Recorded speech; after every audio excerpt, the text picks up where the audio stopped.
Hello dear students, कैसे हैं आप लोग। तो क्वेश्चन प्रैक्टिस सेट में आप सबका बहुत बहुत स्वागत है। डिस्कस करते हैं हम लोग प्रैक्टिस सेट को। आज प्रैक्टिस सेट जो हम लोग डिस्कस करने जा रहे हैं ये है 20, प्रैक्टिस सेट नंबर 20। और सब की तरफ दिन की तरफ जानते हैं कि सबसे पहले आपको क्या मिलने वाला है। सबसे पहले आपको मिलने वाला है कॉम्प्रिहेंशन। कॉम्प्रिहेंशन लीजिए, कॉम्प्रिहेंशन की तरफ चलते हैं।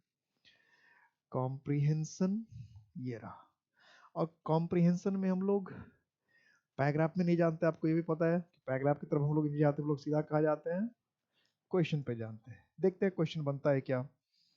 क्वेश्चन का तो कोई भरोसा नहीं है बच्चा, कभी बन जाता है कभी नहीं बनता है, लेकिन मैक्सिमम में तो बन जाता था। अभी तक सिर्फ एक ऐसा पैराग्राफ हुआ जिसमें दिक्कत हुई है, तो सारे में ठीक है। One of the activities of a child before it is born is seeing, listening, understanding, talking. कि जन्म लेने से पहले ही कोई बच्चा देखने लगता है क्या, लिसनिंग सुनने लगता है क्या, अंडरस्टैंडिंग समझने लगता है क्या, टॉकिंग बोलने लगता है क्या। तो इसमें दो चीजें हैं जो बिल्कुल नहीं हो सकता। एक तो टॉकिंग और सीइंग, ये तो बिल्कुल नहीं हो सकता। अब बात फंस रही है कि लिसनिंग और अंडरस्टैंडिंग। अब ये दोनों लिसनिंग और अंडरस्टैंडिंग, लिसनिंग अभी अब हम समझते हैं कि भाई बच्चे के कान तो पैदा होने से पहले डेवलप हुआ होगा, नहीं होगा पता नहीं क्या होगा, लेकिन समझना तो ज्यादा है बेहतर अंडरस्टैंडिंग। नहीं कि लिसनिंग के लिए कान होना चाहिए, और कान तो 4-5 महीने के बाद डेवलप होता होगा, लेकिन वो तो अगर 4 दिन का भी होगा 10 दिन का भी होगा तो उसमें कुछ ना कुछ सेंस होता है।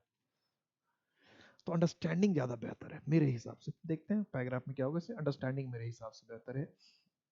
सेकंड क्वेश्चन है, it is necessary for one to the language before he or she writes in that language. कि किसी भी लैंग्वेज को में हम लिखें इससे पहले कि उसको हम क्या करें, क्या करें, गाना गाएं, उस लैंग्वेज को गाएं लिखने से पहले, स्पेल उसका उच्चारण करें, स्पीक बोले, नन ऑफ द वे उसमें से कुछ भी ना करें। तो किसी भी लैंग्वेज को लिखने से पहले बोलना, ये तो नॉर्मल सी बात है। इसमें सीधा आंसर स्पीक होना चाहिए कि किसी भी भाषा को हम लिखना जानना चाहते हैं तो उसके पहले हमको बोलना आना चाहिए, क्योंकि बोलना बहुत आसान है।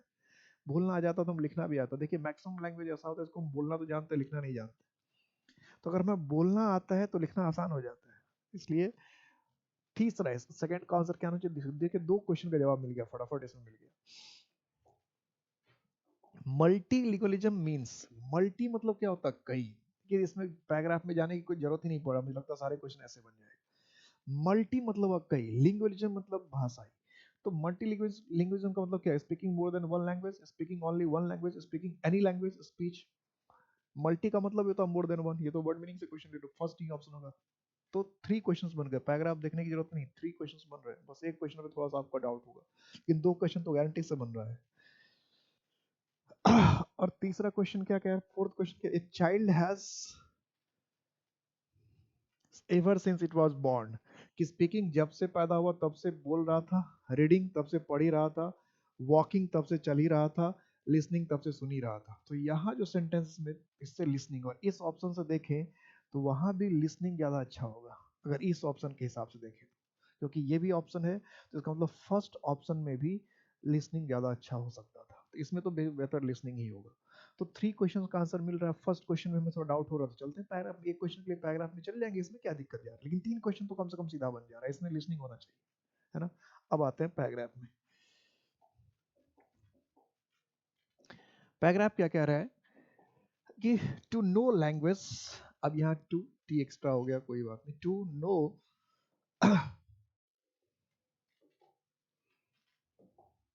Language is to be able to speak it. कि किसी भाषा को हम जानते हैं तो उसको बोल पाते हैं, ठीक है। Even a child who does not yet attend school, जो अब स्कूल भी नहीं जाता, कैन स्पीक हिज और हर लैंग्वेज, अपने भाषा को बोल सकता है। देखिए 2-3 साल का बच्चा, 3-4 साल का बच्चा अपने आप में अपना हर कोई भी मदर टंग हो उसका फटाफट बोल लेता है।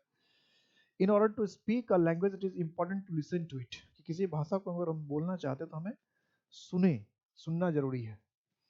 इसलिए मैं जब भी कहता हूँ, देखिए ग्रामर की शुरू क्लास में मैंने कहा कि 10 मिनट कम से कम सुनो। मैं अक्सर कहता हूँ कि भाषा 10 मिनट सुनो, 10 से 15 मिनट सुनो, एंड टू रीड इट, और कुछ पेज 10 से 15 मिनट पे ना पढ़ो। मैं इंग्लिश में जब भी इंप्रूवमेंट करना होता तो मैं डेली कहता हूँ सबको, स्पोकन वाले को और रिटन वाले को तो हमेशा कहता हूँ 10 मिनट सुनो, 10 मिनट पढ़ो. To read a few pages in it every day. A child picks a child picks up language and learns to talk just as he learns to walk. कि कोई बच्चा जो किसी लैंग्वेज को समझ लेता है और उसको बोलना सीख जाता है जैसे कि वो चलना सीखता है, वैसे walking and talking comes naturally to a child. कि बोलना चलना ये सब बच्चों को नेचुरली आता है एज इट ग्रो, जैसे वो बढ़ता है. In our country a child may grow up speaking more than one language. कि हमारे देश में तो कोई भी बच्चा जो है एक से अधिक लैंग्वेज को बोलते हुए बड़ा होता है. If these languages are spoken in the home, अगर ये लैंग्वेजेस घर में बोले जाते हैं तो, एंड इन द नेबरहुड, कि कुछ जैसे हम लोग स्कूल में जाते हैं तो वहाँ हिंदी लोग बोल रहे हैं, घर में आते तो मैथिली, भोजपुरी, हरियाणवी, पंजाबी ये चलता है, तो दो लैंग्वेज तो ऐसे सीख लेते हैं. वी कॉल दिस मल्टी, इसको हम लोग क्या कहते हैं, मल्टीलिंगुअलिज्म कहते हैं. चाइल्ड स्पीक्स अ लैंग्वेज और languages much before he starts going to school. के स्कूल जाने से पहले, शुरू करने से पहले ही कोई ना कोई भाषा वो बोलना शुरू कर सकता है. To know a language then is first of all to be able to speak it. कि अगर हम किसी लैंग्वेज को बोलना चाहते हैं तो सबसे पहले उसको जानना जरूरी है. As easily and naturally as a 3-year-old child does, later on the child will learn to read and write in that language. बाद उसमें पहले, यानी पहले बोलना आना चाहिए, फिर उसमें लिखना भी हम लोग सीख जाते हैं, पढ़ना भी जान जाते हैं. In order to read and write in a language, किसी भाषा में पढ़ना और लिखना है तो one has to speak it, उसको बोलना आना चाहिए. क्वेश्चन में था that it is possible to speak a language but not able to read or write it. तो यह बिल्कुल पॉसिबल है कि हम किसी लैंग्वेज को मतलब बोल सकते हैं लेकिन उसको लिख नहीं सकते हैं और पढ़ नहीं सकते. ये संभव होता है. बहुत सारे हम लोग लैंग्वेज बोल रहे हैं लेकिन क्या हम उसको पढ़ सकते हैं, क्या उसको लिख सकते हैं? क्या ऐसा नहीं होता. A baby does not speak until it is 9 months. बच्चा तब तक नहीं बोलता जब तक 9 महीने का नहीं हो जाता. But it understands a few words at 6 months of age. कि 6 month के एज में कुछ वर्ड्स को समझने लगता है. अंडरस्टैंड, समझने लगता है. It has been listening ever since it was born. जब से वो पैदा हुआ तब से सुन रहा है. And even a little before that, और उससे पहले भी. अभी देखिए साफ साफ लिख दिया लिसनिंग लिसनिंग लिसनिंग लिसनिंग, कि पैदा होने से पहले भी वो क्या है, सुन रहा था. So the first strategy in speaking a language is to listen. कि पहला है स्ट्रेटजी कि किसी भाषा को और सीखना है तो बोलिए. तो अब इसके हिसाब से चलें तो इसमें क्या हो जाएगा, फर्स्ट का आंसर क्या होना, लिसनिंग. लिसनिंग, वो सुन रहा था, सुन रहा था. तो सारे ऑप्शन बन गए. इसमें क्या होगा, स्पीक सेकंड, यही हमने सोचा था. तीसरे में क्या था, मोर देन वन लैंग्वेज, यही हमने किया था. और चौथे में हमने क्या किया था, लिसनिंग. ये तो बात ही हुई थी और क्वेश्चंस बन गए. तो मुश्किल काम नहीं था, नहीं था ना. 3 क्वेश्चन तो डायरेक्ट बन ही रहे थे. Find out error part in the sentence. Error किस पार्ट में, ये बताइए. I am able to cope up with all this difficulties.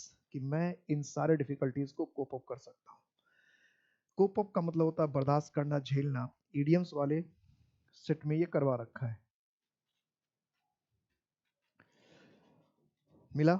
ये तो क्वेश्चन देखते हैं, अगर इडियम याद है तो फटाफट समझ में. कोप अप विथ एक इडियम है. कोप अप विथ एक इडियम है जिसमें अप नहीं होता है. जिसमें अप नहीं होता, सिर्फ क्या होता है, कोप विथ. ध्यान रखना, एक है पुट अप विथ. तो पुट अप विथ का मतलब भी होता है बर्दाश्त करना. कोप विथ का मतलब भी बर्दाश्त करना. दोनों सिनोनिम्स है लेकिन दोनों में डिफरेंस क्या है कि पुट वाले में अप होता है, पुट अप विथ, लेकिन कोप वाले में अप नहीं होता. दोनों मीनिंग सेम है. कोप विथ मतलब बर्दाश्त करना, झेलना. पुट अप विथ का मतलब भी क्या, बर्दाश्त करना या झेलना. दोनों का मतलब सेम होता है. ठीक है. लेकिन पुट में अप होता है, कोप वाले में अप नहीं होता. इसलिए इसमें क्या हुआ कि कोप के साथ अप लगा दिया, इसलिए ये कई बार पूछ चुका है, कई बार. अब इसी तरह से पुट के साथ अप छोड़ देगा तो पुट वाले में अप का होना जरूरी है, पुट अप विथ. और कोप वाले में अप का होना जरूरी नहीं है. नेक्स्ट क्वेश्चन है, our effort are aimed to bring about a reconciliation. Our effort are aimed to bring about a reconciliation. अब अगर क्वेश्चन ऐसे, इसमें टेक्निकली 2 एरर हो सकता है. अगर क्वेश्चन बिल्कुल ऐसा ही आ जाए तब तो फिर ए पार्ट में एरर करना है. क्या करना है, एफर्ट आर. तो या तो एफर्ट के साथ इज कर देना चाहिए. क्या कर देना चाहिए, एफर्ट के साथ इज कर देना चाहिए. एफर्ट इज, ठीक है. एफर्ट है तो क्या होना चाहिए था, इज. या फिर एफर्ट्स आर, अगर आर को हम सही माने तो एफर्ट को एफर्ट्स बनाना पड़ेगा। तो एक गलती तो यहाँ सीधी सीधी दिख रही है। दूसरा इसमें ये भी होता है, पहले तो ए पार्ट में अगर यही क्वेश्चन सेम है तो ए पार्ट में करके आना है। दूसरा तरीका इसमें ये भी होता है, तो एम के साथ जो प्रीपोजिशन होता है वो एट होता है, तो फिर इसको करना पड़ेगा aim at bringing about. Aim at bringing about, ये दो चेंज करना पड़ेगा, एट भी और ब्रिंगिंग भी। तो अगर बिल्कुल हूबहू ऐसा क्वेश्चन तो ए पार्ट में ही करके आइए। अगर यहाँ एफर्ट के साथ इज होता तो फिर पॉसिबिलिटी ये भी बनती एम के साथ एट प्रीपोजिशन लगाता, और प्रीपोजिशन लगाने के बाद फिर ब्रिंग को ब्रिंगिंग भी कर देते। और अगर एट प्रीपोजिशन नहीं लगाते तो टू ब्रिंग होता है, टू प्लस बी वन होता है। ठीक है, ध्यान रखेंगे। तो इसमें एफर्ट के साथ आर की जगह क्या है, इज कर देते हैं अभी। Next, the vaccine when hit the Indian market is dogged by controversy. Dog जो है वर्ब की तरह भी इस्तेमाल होता है, और डॉग जब वर्ब की तरह इस्तेमाल होता है तो इसका मतलब होता है बाधित करना। डॉग जब वर्ब की तरह इस्तेमाल होता है इसका मतलब बाधित करना, डॉग्ड। अब इसमें एरर क्या लग रहा है आपको, क्या एरर लग रहा है आपको?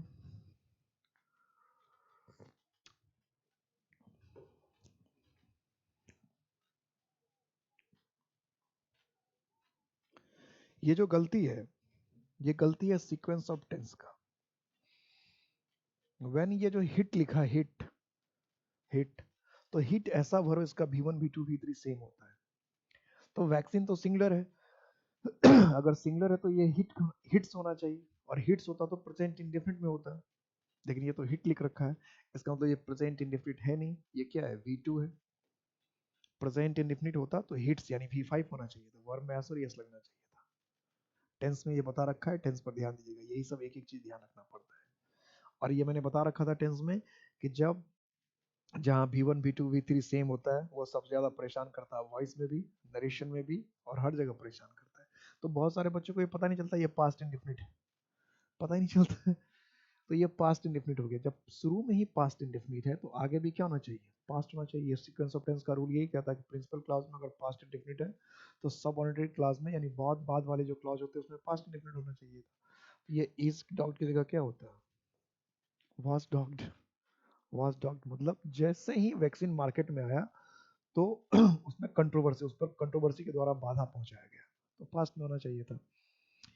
Next question, acquaint, choose the word opposite in the meaning to the given word। given word क्या है, acquaint। given word क्या है, acquaint। acquaint का मतलब क्या होता है, परिचित होना।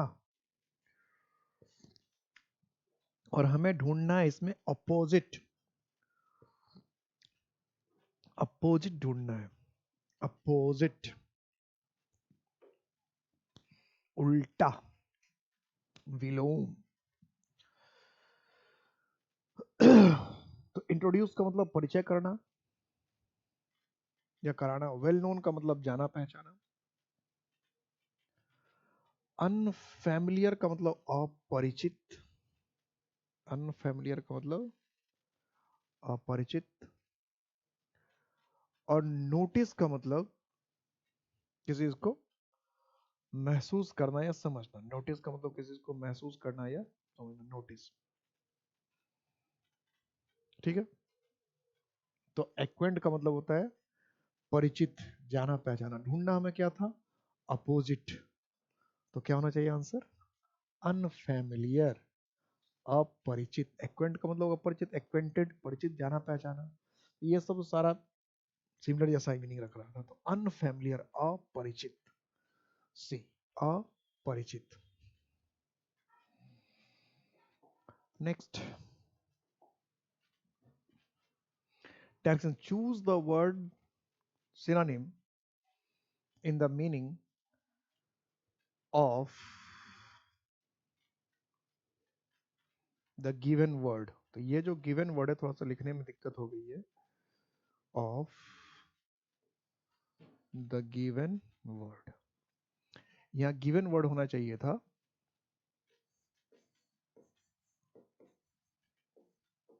course। ठीक है, ये है given word course, COARSE।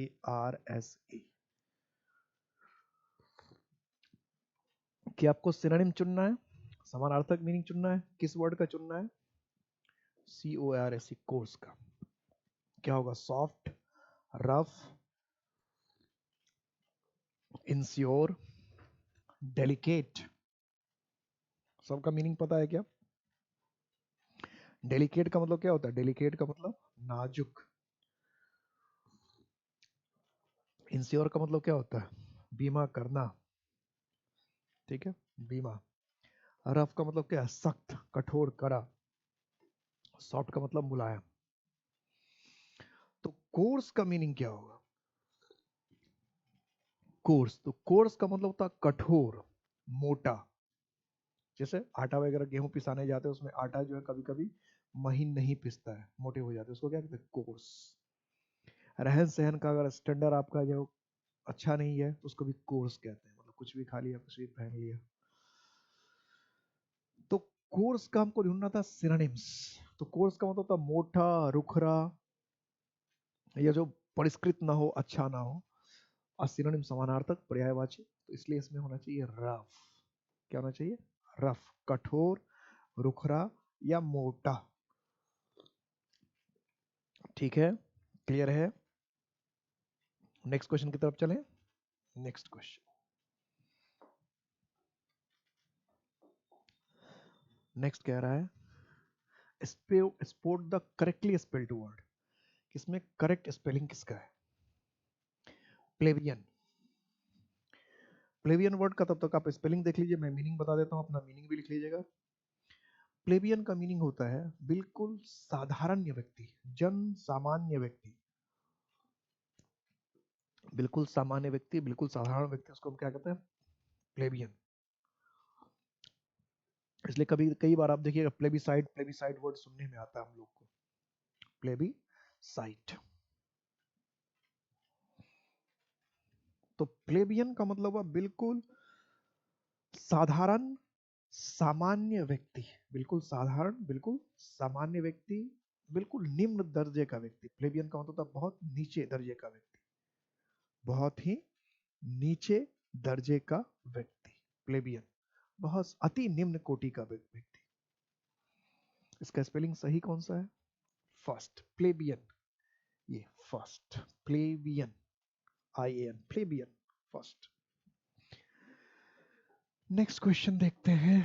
Choose the word which can be substituted for the given word sentence. कि गिवन सेंटेंस के लिए कौन सा सब्स्टिट्यूशन, इसको कहते हैं one word substitution. A place where money is coined. Coin का मतलब बनाना, तैयार करना। तो ऐसी जगह जहां पे पैसा तैयार किया जाता है, उसको हम क्या कहते हैं? ऐसे जहां जहां पैसे तैयार किए जाते हैं, सिक्के ढाले जाते हैं, बनाए जाते हैं। तो क्या बैंक वो जगह है जहां पैसे बनाए जाते हैं? बिल्कुल नहीं, बैंक में पैसा नहीं बनता है, बनता नहीं है पैसा। फर्म, फर्म का मतलब क्या होता है? कोई इंडस्ट्री, फर्म का मतलब पक्का भी होता है, मजबूत भी होता है। तो फर्म का मतलब कठोर, या कोई किसी कारखाने वगैरह को भी फर्म कहते हैं। तो किसी भी फर्म में पैसा बन जाएगा क्या? नहीं, कई ऐसे फर्म है जहाँ पे पैसे नहीं बनते। पार्लियामेंट में पैसा बनता है क्या? पार्लियामेंट में तो बिल्कुल पैसा नहीं बनता है। तो इसका मतलब फिर बचा क्या? एक ही बचा, और वो है मिंट। मिंट का मतलब होता है सिक्के ढालने का कारखाना। सिक्के ढालने का कारखाना, मिंट। ठीक है, नेक्स्ट क्वेश्चन लेते हैं। Next question, choose the alternative. उस अल्टरनेटिव को चुनना है। अल्टरनेटिव का मतलब क्या होता है? विकल्प। विच बेस्ट एक्सप्रेसेस, जो एकदम शानदार बेहतरीन एक्सप्रेस करता है the meaning of the idiom. जो मीनिंग है इडियम का, उसका सबसे अच्छा मीनिंग कौन दिखाता है? तो इडियम कौन है? Look sharp. यह इडियम, इस लुक शार्प का सबसे बेहतरीन मीनिंग कौन सा? यानी ये लुक शार्प का मीनिंग क्या है? बी कॉन्फिडेंट, आश्वस्त होना, विश्वस्त होना, play attention, play attention, misprint हो गया, पे अटेंशन होना चाहिए। क्या होना चाहिए? पे अटेंशन, ध्यान देना। प्ले अटेंशन नहीं होता है ध्यान खेलना, पे अटेंशन होना चाहिए, हो जाता है कभी कभी मिसप्रिंट। ध्यान देना, पे अटेंशन। टेक कंट्रोल, नियंत्रण में लेना। टेक कंट्रोल, नियंत्रण में लेना। मेक हेस्ट, जल्दबाजी करना। अब लुक शार्प का इसमें कौन सा मीनिंग होगा? अगर हमें याद नहीं है इडियम, तो फिर तो सारा मीनिंग अच्छा ही है, कोई मीनिंग खराब तो लग ही नहीं रहा है। तो लुक शार्प का आपने क्या किया? आपने क्या किया टिक भाई? आपका टिक क्या है, आपका आंसर क्या है, तो आप ही बताओगे, फिर बात बनेगी जो भी हो। तो इसका आंसर होगा मेक हेस्ट। लुक शार्प का मतलब बी एक्ट, जल्दबाजी करना, जल्दी करना, शीघ्रता करना, जल्दी करना, शीघ्रता करना, मेक हेस्ट। क्लियर है? मेक हेस्ट, जल्दबाजी करना, शीघ्रता करना, जल्दी से कोई काम करना, मेक हेस्ट। नेक्स्ट है change the narration. Narration change करना है। ये डायरेक्ट नरेशन में है और आपको इसको इनडायरेक्ट नरेशन में ले जाना है। ये डायरेक्ट नरेशन में है और आपको इसको इनडायरेक्ट नरेशन में ले जाना। The spectator said. स्पेक्टेटर्स का मतलब क्या होता है? दर्शक। तो दर्शकों ने कहा ब्रेवो, शाबाश, बहुत अच्छा, bravo, well done players. Players ने अच्छा किया, well done players, players bravo, अच्छा किया सब, तुमने अच्छा किया। अब जरा बनाइए। पहला कह रहा है the spectators shouted that the players were doing very well. Very good. The spectators exclaimed with joy that the players were doing well. The spectators applauded the players were saying that they had done well. The spectators applauded the players joyfully to do well. Oh my God. क्या होगा इसमें? The spectators applauded the players joyfully to do well. अब जरा इसमें समझने की बात है। समझना क्या है? पहले तो टेंस ढूंढिए। टेंस क्या ढूंढना है? The spectator said, past tense में। तो पास्ट टेंस में तो यहाँ पर हम लिख रहे हैं प्लेयर्स वर डूइंग वेल, ये तो टेंस ही बदल के, अगर मान लो प्लेयर्स आर डूइंग वेल होता तो ये हो भी सकता था, ये तो टेंस ही बदल दिया। इसमें भी यही कर दिया, टेंस ही पता नहीं वर्क कहाँ से लिया है। ना तो प्रेजेंट इंडेफिनिट है कि प्रेजेंट कॉन्टिन्यूस है, इसको पास्ट कॉन्टिन्यूस में कर दे, तो ऐसा है नहीं। तो वेल डन प्लेयर्स मतलब क्या? Players have done well, you have done well, तुमने अच्छा किया। या तो प्रेजेंट परफेक्ट होना चाहिए या past perfect, player had done well, यही दो बातें तो। यहाँ डन लिखा है तो डन या तो क्या होगा? प्रेजेंट परफेक्ट के साथ होगा, यू हैव डन वेल या यू हैड डन वेल, यानी प्रेजेंट परफेक्ट या पास्ट परफेक्ट, दो ही बातें हो सकती थी।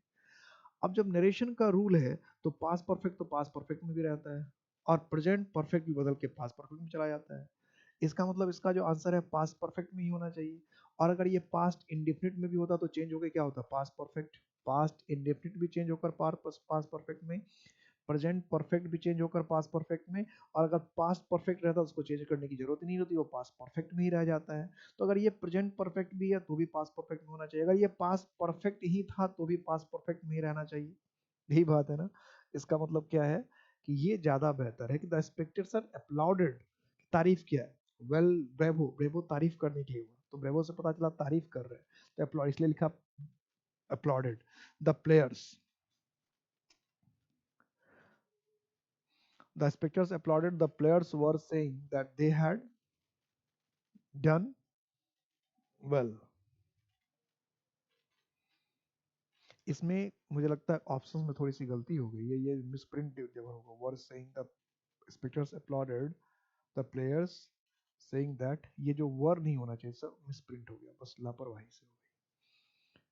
अब इसका मीनिंग समझिए। The spectators applaud the players saying that they had done well, कि जो प्लेयर्स था उसने यह क्या, नरेशन पढ़ेंगे तो नरेशन में मैंने ऐसा सेंटेंस बनवा रखा है तो उसमें आपको क्लियर समझ में आ जाएगा कि यहाँ मिसप्रिंट हो गया, लिखने में थोड़ी सी गलती हो गई, तो वर्ड जो है एक्स्ट्रा प्रिंट हो गया।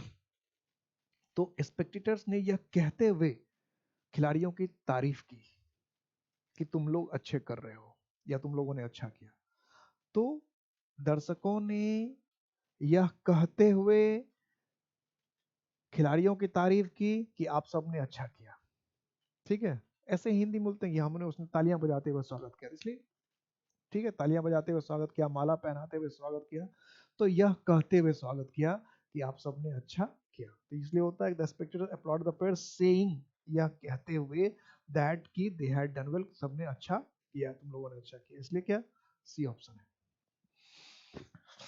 और इसका में ये क्यों नहीं होगा? इसमें क्या दिक्कत है? द स्पेक्टेटर्स अपलॉडेड, तारीफ किया, the players joyfully to do well, कि अच्छा करो। टू डू वेल हम कहते हैं, इसका मतलब तुम अच्छा करो, अभी अच्छा किया नहीं, लेकिन इसमें तो अच्छा कर चुका है ना। तो हम कहते हैं you are to go, he told me to go, इसका मतलब उसने मुझे जाने के लिए कहा। तो टू डू वेल कहेंगे, इसका मतलब अच्छा करने के लिए कहा, इसका मतलब प्लेयर्स अच्छा कर नहीं रहे थे, लेकिन इस सेंटेंस में तो साफ साफ पता है कि प्लेयर ने अच्छा कर दिया, इसलिए डी का कोई स्कोप नहीं है, डी नहीं होना चाहिए।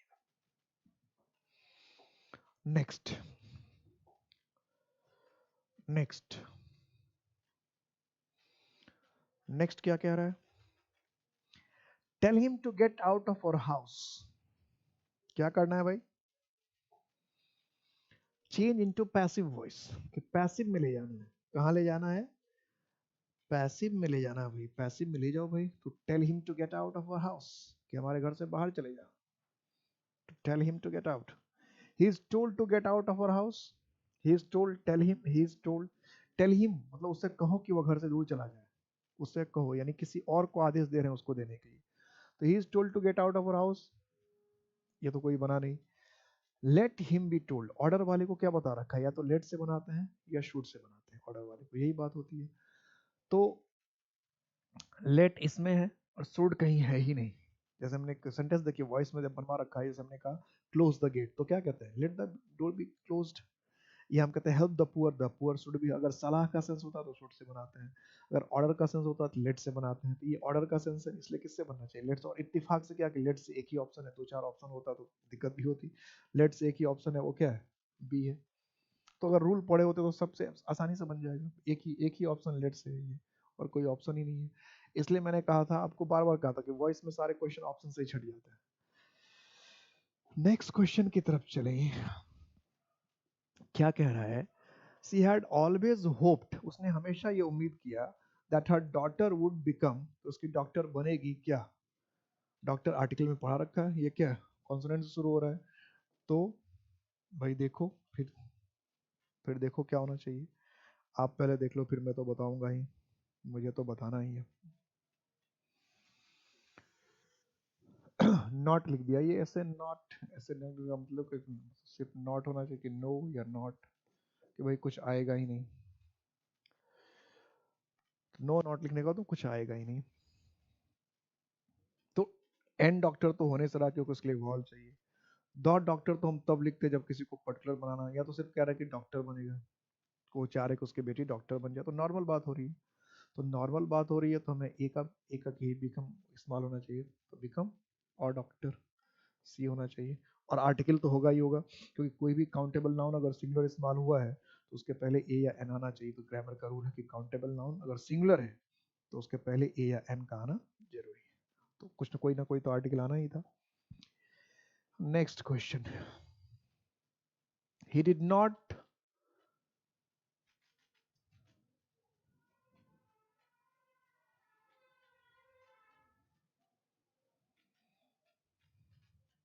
ही डिड नॉट आंसर, उसने आंसर नहीं दिया।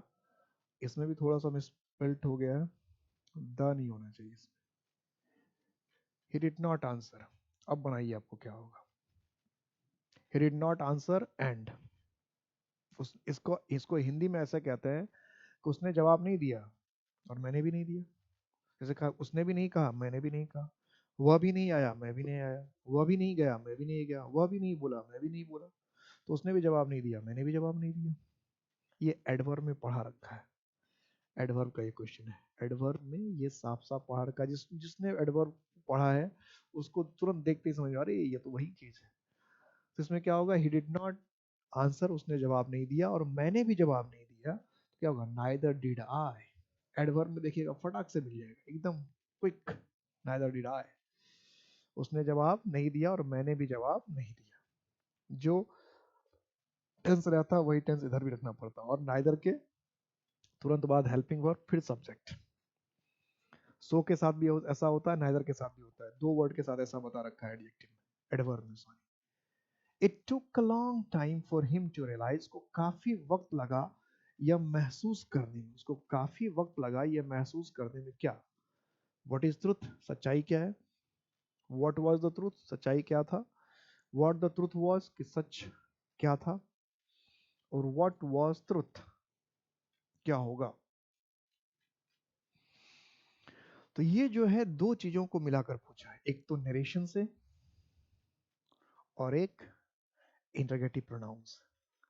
दोनों जगह इसकी इस तरह का सेंटेंस मैंने लिखा है, दोनों जगह इस तरह का सेंटेंस मैंने लिखाया हुआ है, तो इसलिए ये आसानी से बन जाना चाहिए। तो नरेशन में भी बना रखा है और प्रोनाउन में भी बता रखा था। प्रोनाउन में भी रिलेटिव प्रोनाउन का जब डिस्कशन हुआ है, रिलेटिव प्रोनाउन का, तो उसमें ये डिस्कशन करा रखा है। याद कीजिए, कुछ याद आ रहा है क्या? तो it took a long time for him to realise what the truth was, कि सच्चाई क्या थी। व्हाट द ट्रुथ वाज, ये करके आना चाहिए। ठीक है, व्हाट द ट्रुथ वाज, कि सच्चाई जो भी थी वो सब बहुत समझ में आया। ये नहीं कि क्वेश्चन समझ लेना चाहिए, वाज को पहले कर देना चाहिए, ऐसा नहीं, ये क्वेश्चन नहीं था ये तो। उसको जो समझ में आया उसकी बात कर रहे हैं, क्वेश्चन हम पूछ ही नहीं रहे, क्वेश्चन हम पूछ ही नहीं रहे। नेक्स्ट है, the new sultan has been able to,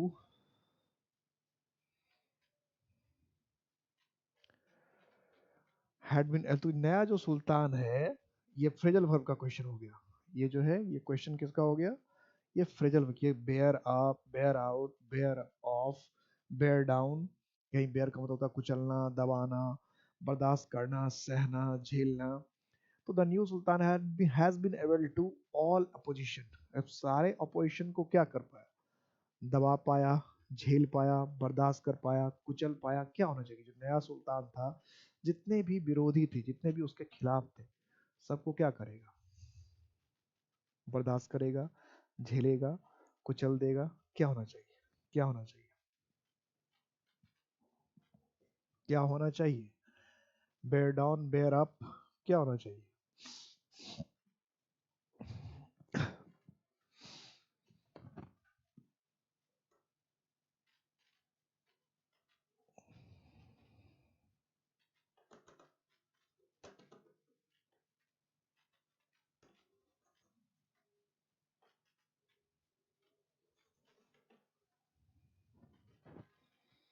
क्या होना चाहिए भाई?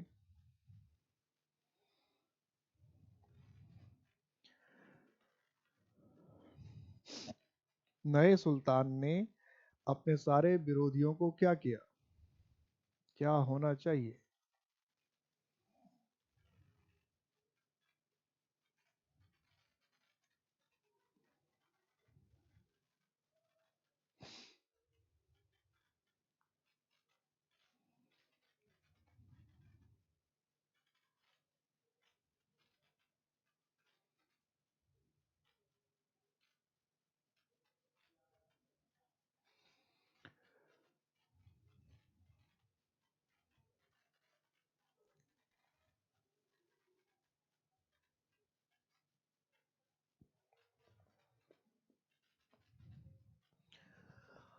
तो बेयर डाउन,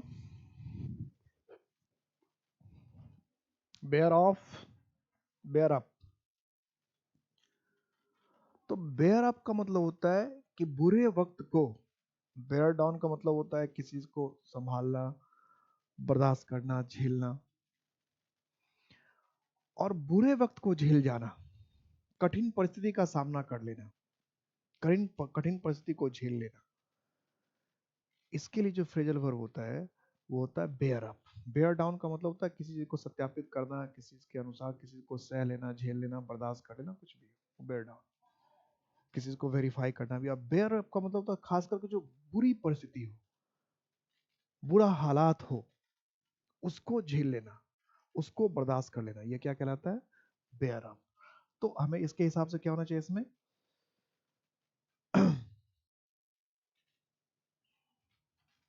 बेयर अप, कठिन परिस्थिति का दृढ़तापूर्वक सामना करना, कठिन परिस्थिति का मजबूती से सामना करना, इसको कहते हैं बेयर अप। ध्यान रखने, बेयर अप का मतलब क्या है?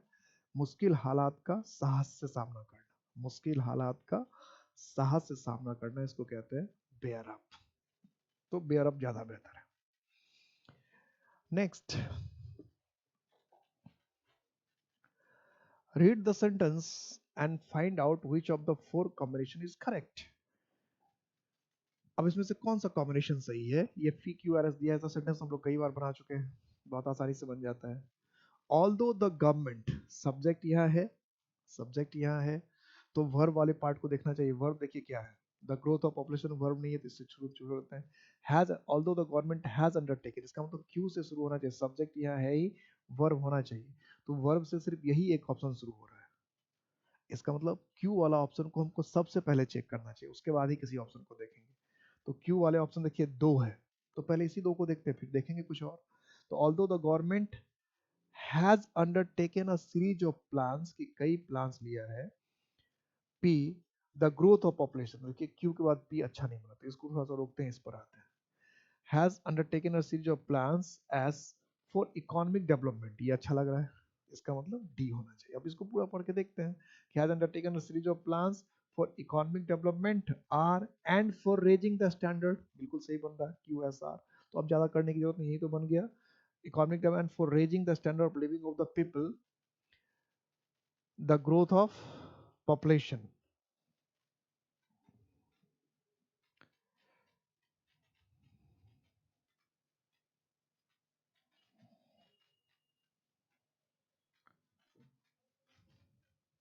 तो यही एक ऑप्शन बनता है, इसके अलावा तो कुछ बच ही नहीं रहा, डी ऑप्शन बचता है कि although the government has undertaken a series of plans, ये जो growth of population has upset all the plans, कि बहुत सारे प्लान सरकार ने बनाए, लेकिन जो ग्रोथ ऑफ पॉपुलेशन है उसने क्या किया, has upset all the plans, उसने सारे प्लान्स को बर्बाद कर दिया।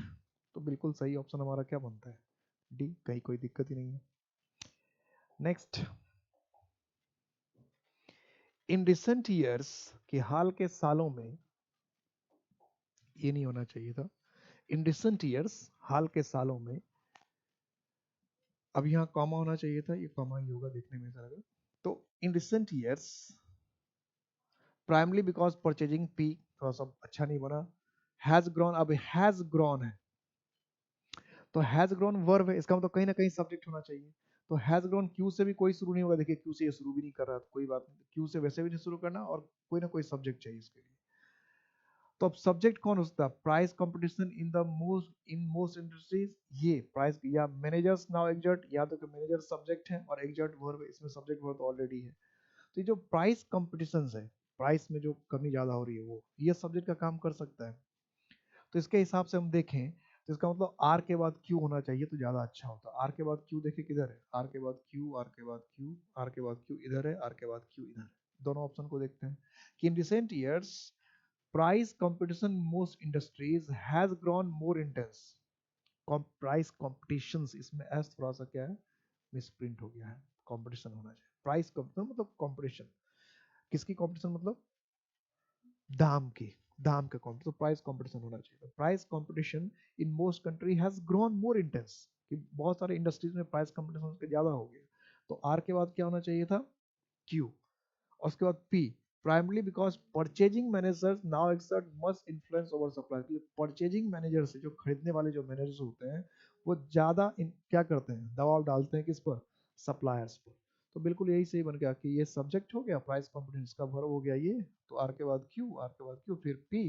प्राइमरली क्यों हुआ ऐसा, प्राइस कॉम्पिटिशन ज्यादा क्यों हुआ, कि जो परचेजिंग मैनेजर्स होते हैं वो ज्यादा प्रेशर लगाते हैं, तो पी के बाद एस, तो पी के बाद एस, यानी बी ऑप्शन हो गया।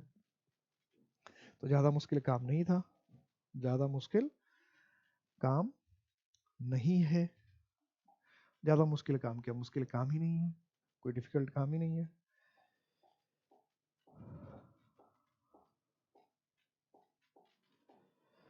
मैं देख रहा हूँ कोई क्वेश्चन छूटा तो नहीं, सारे क्वेश्चन डिस्कस हो गए हैं, सारे क्वेश्चन डिस्कस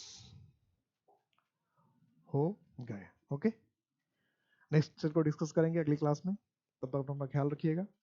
जय हिंद।